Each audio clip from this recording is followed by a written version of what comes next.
Hey there, welcome to another video here on my channel. If you're new here, my name is Ebby. I'm a film photographer based in Toronto, Canada. On this channel, I'll talk about everything film photography, expired film, and everything in between. If this sounds like something you're interested in, please make sure you hit that subscribe button and stay tuned to this channel for a lot more content coming soon. Originally, I didn't know how to go about getting started with this, so I just wanted to give you sort of an inclination into my thinking and why I started shooting street photography. Because on this channel moving forward, I'm going to be talking to you about my thought process, my street photography style, my influences, and everything in between.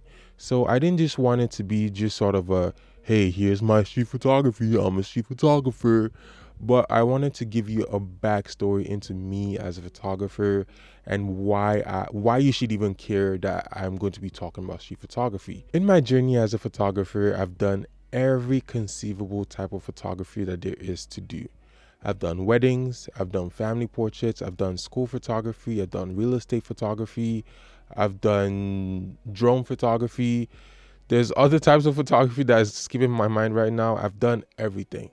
And in my journey and in doing all these other types of photography, I started to hate photography. In fact, I even dropped photography for a couple of years because I started to hate the feeling of just like doing photography as a job. And in doing that, I stopped completely.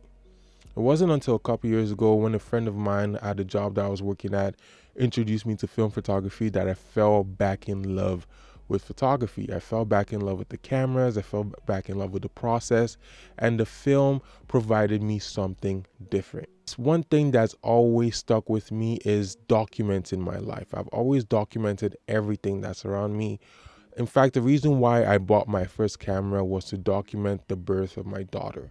I documented everything from 6 months to the moment she was born, and even up until today, until yesterday, I'm still taking photos of my daughter. And that opened up my eye to seeing the world in so many different ways. Started opening my eyes to taking pictures of buildings. I started seeing lights in a different way. I started seeing structures in a different way. I started seeing people in a different way. And in that style, I fell in love with the documentary style photography. And in starting to shoot film, I started to shoot a lot. I started to shoot a lot more.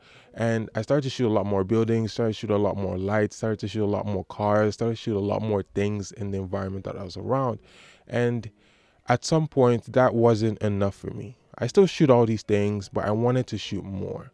I wanted to shoot people. I wanted to shoot people on the streets. In shooting trees and in shooting buildings, I got to start understanding light. I got to start understanding context, composition, and understanding everything that you need to understand when it comes to photography. But I didn't know how to shoot people on the street. And in the past 2 months, I've been shooting a lot. I've been shooting a lot of people on the streets. I've made a lot of mistakes. I've gotten a lot of hits. I've gotten a lot of misses. I've gotten to learn my process. I studied a lot. I listened to a lot of podcasts by Joel Meyerowitz and a lot of his speeches, a lot of his talks, a lot of his understanding of what street photography is.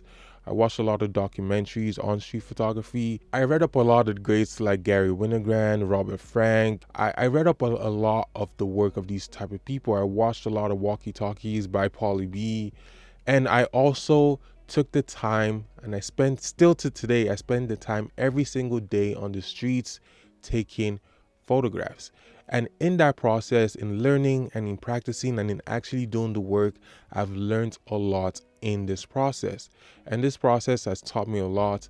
And in the coming weeks, I'm going to be making these style of videos, talking to you one-on-one about what I've learned to do in street photography. Everything from tilting my camera up and missing in about 4 rows to shooting like 6 rows in a day and like making mistakes, and everything from shooting expired film on the street to shooting fresh film to shooting a lot of black and white, shooting a lot of color. I'm going to be talking about my experiences shooting street photography. So this is sort of like an intro to tell you that this is what's going to be coming in the future. I'm going to be talking about my process, talking about what I learned on the streets, talking about what I'm going to be doing with my photos, talking to you about the shots that I like and how I got them, why I took them, and what I'm learning in my process as a street photographer. So that's what's going to be coming on this channel. I hope you stay tuned. I hope this is something you're interested in. If there's anything that you want me to talk about specifically about my street photography process, let me know in the comment section down below. Until the next video, make sure you check out my work on Instagram. I'm going to put a link in the description down below. Let me know your thoughts. And yeah, that brings me to the end of this video. If this video has brought you any value, please make sure you do the things. Hit the like button and also subscribe to this channel, as this goes a long way, a really long way, to making sure I produce more content like this. Until next time, make sure you stay safe, make sure you shoot film, and I'll see you in the next one. Bye.